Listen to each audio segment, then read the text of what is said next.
ইতিমধ্যে আমি দুজনকে আমার দল থেকে বহিষ্কার করেছি। অন্যায় করার কারণে, কি কথা ঠিক না?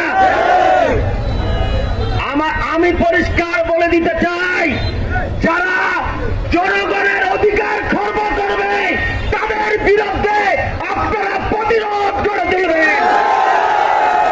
আমি আপনাদের পাশে আছি, বিএনপি আপনাদের পাশে আছে, খালেদা জিয়া আপনাদের পাশে আছে, তারেক রহমান আপনাদের পাশে আছে।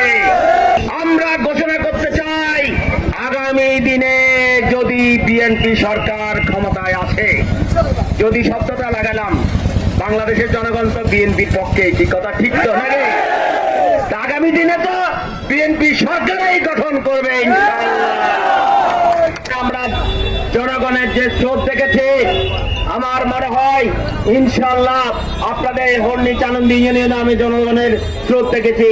আমরা আশা করি এই আগামী দিনে যেই জাতীয় সংসদ নির্বাচন হবে, সেই সংসদ নির্বাচনে যাকে দানের শীষ প্রার্থী দিবে তিনি বিপুল ভোটে জয়যুক্ত হবে। যাকে দানের শীষ দিবে, আমি কথাটি আবার বলছি, তার পক্ষে আপনারা সবাই ঐক্যবদ্ধভাবে কাজ করবেন। হাত তুলে দেখান তো। সংগ্রামী বন্ধুগণ, হাতিয়াতে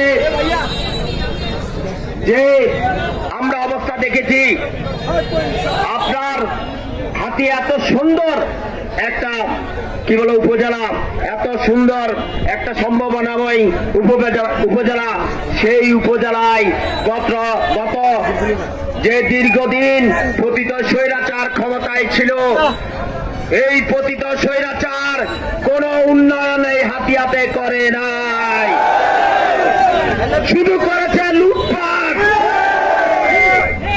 শুধু করেছে সন্ত্রাস, শুধু করেছে চাঁদাবাজি, শুধু করেছে দখলবাজি।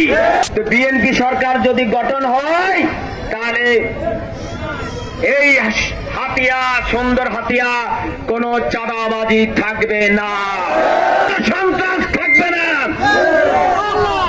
কোন দখলবাজ থাকবে না, কোন লুটেরা থাকবে না। গত 16-17 বছর আপনি দেখেন, এই হাতিয়াতে একটা রাস্তাঘাটে উন্নয়ন হয় নাই। কি কষ্ট করে এই চেয়ারম্যান ঘাট থেকে নলসিরা ঘাটে যেতে হয়, এটা আমি যতবার আমি গেছি দেখেছি।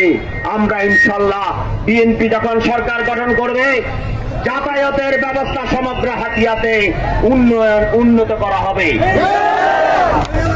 আর এখানে আমি দেখতে পাচ্ছি আমাদের এই চানন্দ ইউনিয়নে, হর্নি ইউনিয়নে যে নদী ভাঙা হচ্ছে, নদী ভাঙতেছে, আমরা বারবার দেখতে পাচ্ছি। আমরা অন্তর্বর্তীকালীন সরকারকে, এখন তো অন্তর্বর্তীকালীন সরকার ক্ষমতায়, কি কথা ঠিক তো?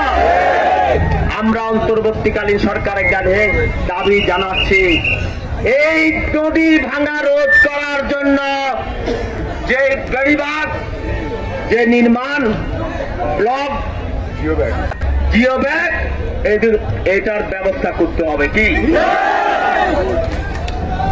আর আপনাদেরকে এটাও বলতে পারি, আমরা যদি, আমি কথা বলছি, বিএনপি সরকার ক্ষমতা আসলে ইনশাল্লাহ এই হর্নি চানন্দিতে এই যে নদী ভাঙা হচ্ছে, এই নদী ভাঙা ইনশাল্লাহ আমরা রোধ করবই। খবরের কাগজ, নিখাদ, নির্ভীক, নিরপেক্ষ।